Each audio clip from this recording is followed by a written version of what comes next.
Welcome back dear learners. প্রিয় শিক্ষার্থীদের কমেন্টের আলোকে কোভিড-19 অথবা করোনা ভাইরাসের উপরে ডায়ালগ নিয়ে আপনাদের সাথে আছি আমি আমজাদ শোভন।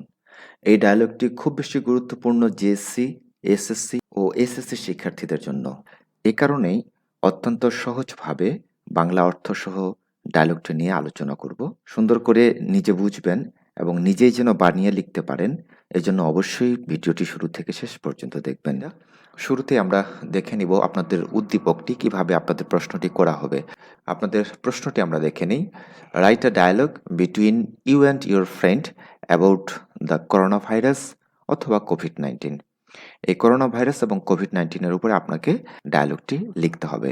প্রিয় শিক্ষার্থীরা, এখানে কিন্তু আপনার বন্ধুর নামটি দিয়ে দেওয়া থাকতে পারে উদ্দীপকে। সেক্ষেত্রে কিন্তু আপনি অবশ্যই আপনার বন্ধুর নামটি লিখবেন, অথবা আপনার নামও অনেক সময় উল্লেখ করে দেওয়া থাকতে পারে।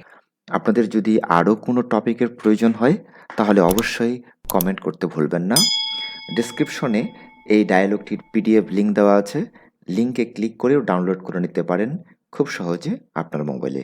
এছাড়াও শোভন অনলাইন ইংলিশ স্কুলের ফেসবুক পেজ এবং গ্রুপের লিঙ্ক দেওয়া আছে ডেসক্রিপশনে, সেখান থেকেও যুক্ত হতে পারেন। এবং সব ধরনের একাডেমিক ক্লাসগুলোর প্লেলিস্ট রয়েছে ডেসক্রিপশন, সেখান থেকেও কিন্তু আপনি দেখে নিতে পারেন। শিক্ষার্থীরা, আপনি শুরুতে যেভাবে লিখবেন, a dialogue between myself and my friend about the corona virus অথবা কোভিড-19, ঠিক এভাবে লিখে দিয়ে আপনি কিন্তু লেখা শুরু করবেন। শুরুতেই যেভাবে লিখবেন, myself, hey my friend, after a long time we meet. আমার বন্ধু, অনেক দিন পরে তোমার সাথে আমার দেখা হলো। এরপরে আপনার বন্ধুর নাম হিসেবে আমি শিমুল নিয়েছি। শিমুল বলছে, hey yes you are right, how are you? তুমি ঠিকই বলেছ, কেমন আছো? এরপরে আপনি অ্যান্সার করছেন, I am fine and you? আমি ভালো আছি, এবং তুমি? আপনার বন্ধু বলছে, I am also fine but the lockdown bored me. আমিও ভালো আছি, কিন্তু লকডাউন আমাকে একঘেয়েমি করে তুলেছে। শিক্ষার্থীরা, আমরা পরের পৃষ্ঠায় চলে যাচ্ছি। ঠিক এভাবে তারপরে মাইসেলফ, আপনি যেটা বলছেন, সেম টু ইউ, তোমার মতো আমিও, মানে হচ্ছে আমিও বোর হয়ে গেছি। But the lockdown is very necessary because of the serious disease namely COVID-19. এরপরে বলছে, লকডাউন কিন্তু খুব বেশি প্রয়োজন, বিকজ অফ, কারণে, the serious disease namely COVID-19.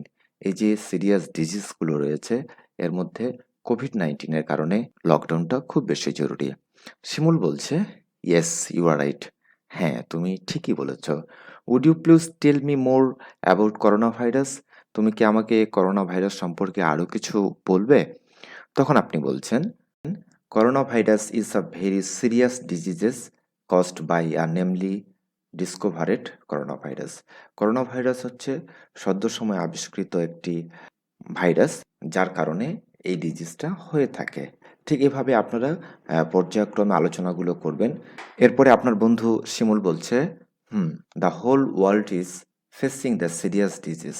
সারা বিশ্ব কিন্তু এই প্রবলেমটা সম্মুখীন হয়েছে বা এই রোগের সম্মুখীন হয়েছে। What is the meaning of COVID-19? তারপরে শিমুল প্রশ্ন করছে যে কোভিড-19 অর্থটা কি বা কোভিড-19 আসলে কি? এরপরে আমরা দেখে নিব আপনি যেভাবে অ্যান্সারটা বলবেন। ইয়েস অফকোর্স, মানে আমি অবশ্যই বলছি। Co stands for corona. এই কোভিডের সিওটার অর্থটাই হচ্ছে কিন্তু করোনা, আর ভিআই ফর ভাইরাস, তাহলে corona virus, and D for disease. Formally, this disease was referred to as 29 novel coronavirus or 29 Covid. মূলত এটাকে আমরা বলতে পারি নোবেল করোনা ভাইরাস বা কোভিড-19। শিক্ষার্থীরা, এরপরে শিমুল বলছে, what are the symptoms of COVID-19? বলছে যে এই কোভিড-19 সিমটমগুলো কি কি। শিক্ষার্থীদের উদ্দেশ্যে বলি, যেহেতু আপনাদের কোভিড-19 বা করোনা ভাইরাস নিয়ে ডায়লগ করতে বলবে, এজন্য কিন্তু এর বেসিক জিনিসগুলো আপনাদের অবশ্যই জানা থাকতে হবে। এই জিনিসগুলো যে আলোচনা করছি, এখান থেকে কিন্তু আপনি প্যারাগ্রাফেও অ্যান্সার করতে পারবেন অনেক সুন্দর করে। আরেকটি বিষয় বলি, যে আপনাদের যতগুলো প্যারাগ্রাফ আছে এই ধরনের বা রাইটিং সেকশন, সেগুলো কিন্তু একটা প্লেলিস্টে দেওয়া রয়েছে ডেসক্রিপশনে, সেখান থেকে কিন্তু আপনি দেখে নিতে পারেন। এরপরে আমরা দেখে নিই যে অ্যান্সারটা কি হবে। এরপর অ্যান্সার বলছে যে common signs of infection include respiratory symptoms, fever, cough, shortness of breath, and breathing difficulties. বলছে এটার কমন যে ইনফেকশন বা হচ্ছে সিমটমসগুলো সেগুলো হচ্ছে শ্বাসকষ্টের সমস্যা, জ্বর হতে পারে, কফ, শর্টনেস অফ ব্রেথ, শ্বাস-প্রশ্বাস ঠিকমতো না চলা অ্যান্ড ব্রেথিং ডিফিকাল্টিস, শ্বাস-প্রশ্বাস সম্পর্কিত জটিলতা। ইন মোর সিভিয়ার কজেস, আরও যদি আমরা বলতে চাই এটা সম্পর্কে, infection can cause pneumonia, severe acute respiratory symptom, kidney failure and even death. এবং এটা আরও যদি আমরা বলতে চাই সেক্ষেত্রে হচ্ছে এটার নিউমোনিয়াও হয়ে যেতে পারে এবং শ্বাসযন্ত্রের যে লক্ষণগুলো আছে সেগুলো তো অবশ্যই দেখা দিবে, কিডনি ফেলিওর হওয়ার সম্ভাবনা থাকে অ্যান্ড ইভেন ডেথ, এবং মৃত্যুও ঘটে। The scientist are trying their best to make a curable vaccine. এটা থেকে প্রতিকার পাওয়ার জন্য সায়েন্টিস্টরা কিন্তু সর্বদাই চেষ্টা করে যাচ্ছে ভ্যাকসিন আবিষ্কার করার জন্য। শিক্ষার্থীরা এর পরের অংশটা আমরা দেখে নিই। এরপরে শিমুল বলছে we should not depend only the upcoming vaccine. এই যে ভ্যাকসিন আসছে এটার উপরে শুধু আমাদের নির্ভর করা উচিত নয়। তারপর আপনি বলছেন ইউ আর রাইট, তুমি ঠিক বলেছ। What are the ways of prevention? এটা থেকে প্রতিরোধের কি উপায় আছে মানে এইটা থেকে বাঁচানোর জন্য? দেখেন এই ধরনের প্রশ্নগুলো কিন্তু আপনাদের প্যারাগ্রাফেও করা থাকবে। সেজন্য আপনি একটা জিনিস খুব ভালো করে পড়ে নেন, তাহলে কিন্তু আপনাদের সব দিক দিয়ে উপকার হবে। শিমুর বলছে prevention is the only way to save us. এটা থেকে রক্ষা করার জন্য একমাত্র যে বিষয়টি সবচেয়ে বেশি প্রয়োজন সেটা হচ্ছে প্রতিরোধ। According to the WHO, world health organization অনুসারে, washing hands with soap and hand sanitizer for 20 seconds after touching anything or anyone. কোনো কিছু টাচ করা এবং কাউকে টাচ করার পরে বা স্পর্শ করার পরে আপনাকে যেটা করতে হবে 20 সেকেন্ড ধরে হাত ধুতে হবে এবং স্যানিটাইজার ব্যবহার করতে হবে। ইউজিং ফেস মাস্ক, আপনাকে অবশ্যই মুখোশ পরতে হবে, যেটাকে আপনার মাস্কই খুব ভালো জানেন। মেনটেনিং সোশ্যাল ডিস্টেন্স, সামাজিক দূরত্ব বজায় রাখতে হবে। And important for prevention from it. এটা থেকে মূলত এগুলোই হচ্ছে সবচেয়ে বেশি গুরুত্বপূর্ণ প্রতিরোধের জন্য। এরপরে আমরা যেটা লিখতে পারি, মাইসেলফ, দ্যাট মিন্স আপনি নিজে বলছেন yes, if we are aware of it, আমরা যদি এই বিষয়ে সচেতন হই, we can save us from this fatal disease. এই মারাত্মক রোগ থেকে কিন্তু আমরা নিজেদেরকে রক্ষা করতে পারবো। এরপরে আপনি প্রশ্ন করছেন what is the present condition? বর্তমান অবস্থাটা কি? এই করোনা ভাইরাস কি আকার ধারণ করেছে?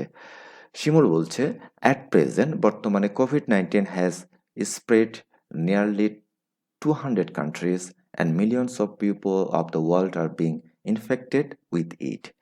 বলছে বর্তমান সময়ে কোভিড-19 স্প্রেড মানে ছড়িয়ে যাওয়া, এটা ছড়িয়ে গিয়েছে 200টারও অধিক দেশে এবং million of people of the world are being infected with it. Million million people সারা বিশ্বে এই ভাইরাসে আক্রান্ত হয়েছে। অ্যাজ আ রেজাল্ট, ফলে দ্য বিগ সিটিজ, বড় বড় শহরগুলো, ফেমাস প্লেসেস, বিখ্যাত জায়গা, অ্যান্ড ইভেন রিলিজিয়াস প্লেসেস, ধর্মীয় জায়গাগুলো, হ্যাভ বিন লকডাউন, এগুলোকেও কিন্তু লকডাউনের আওতায় নিয়ে আসা হয়েছে। এরপরে আপনি বলছেন অন দ্য আদার হ্যান্ড, একইভাবে the scientist are trying their best level to make a curable vaccine. সায়েন্টিস্টরা তাদের সর্বোচ্চ চেষ্টা করছে যেন একটা ভ্যাকসিন আবিষ্কার করা যায় যাতে করে এখান থেকে আমরা প্রতিকার পাই।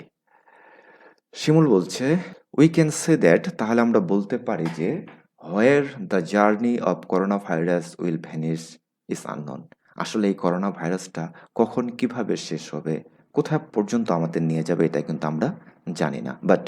কিন্তু উই হোপ দ্যাট, আমরা আশা রাখতে পারি যে অলমাইটি আল্লাহ অবলিক ক্রিয়েটর, আমাদের সৃষ্টিকর্তা, will take pity on his best creation. সৃষ্টিকর্তা তার সর্বশ্রেষ্ঠ সৃষ্টি মানুষের প্রতি অবশ্যই কৃপা করবে বা আশীর্বাদ করবে। So we should be conscious about it. আমাদের কিন্তু এই বিষয়ে খুব বেশি সচেতন হতে হবে to save from this fatal disease, এই মারাত্মক রোগ থেকে রক্ষা পাওয়ার জন্য। এরপরে আসেন, আমরা প্রায় শেষের দিকে চলে এসেছি। আপনি বলছেন ইয়েস মাই ফ্রেন্ড, হ্যাঁ আমার বন্ধু, আই হ্যাভ টু গো নাও, আমার এখন যাওয়া উচিত, মানে যাওয়ার সময় হয়ে গিয়েছে। শিমুল বলছে ওকে, সি ইউ লেটার, পরবর্তীতে দেখা হবে। বি কনসাস অ্যাবাউট ইট, এই বিষয়ে কিন্তু অবশ্যই সচেতন থাকো। Bye bye. ঠিক এভাবে আপনিও বাই দিয়ে দিলেন। প্রিয় শিক্ষার্থীরা, আপনাদের ক্লাসটি কেমন লাগলো সেটা অবশ্যই কমেন্ট সেকশনে জানাতে ভুলবেন না। আর পরবর্তী কোনো ক্লাস পেতে চাইলে অবশ্যই সেটা কমেন্ট সেকশনে জানাবেন। লাইক, কমেন্ট, শেয়ার করবেন বন্ধুদের সাথে, যেন তাদের একটা সুন্দর প্রস্তুতি হয়। যদি শোভন অনলাইন ইংলিশ স্কুলকে আপনি সাবস্ক্রাইব করে থাকেন, আপনাকে অসংখ্য ধন্যবাদ। আর যারা এখনও সাবস্ক্রাইব করেননি, অবশ্যই সাবস্ক্রাইব করে পাশে থাকা নোটিফিকেশন বেল আইকনটি প্রেস করে দেবেন, যাতে পরবর্তী ভিডিও আপলোড করা মাত্র আপনি পেয়ে যান সবার আগে। Thank you for watching this video. আল্লাহ হাফেজ।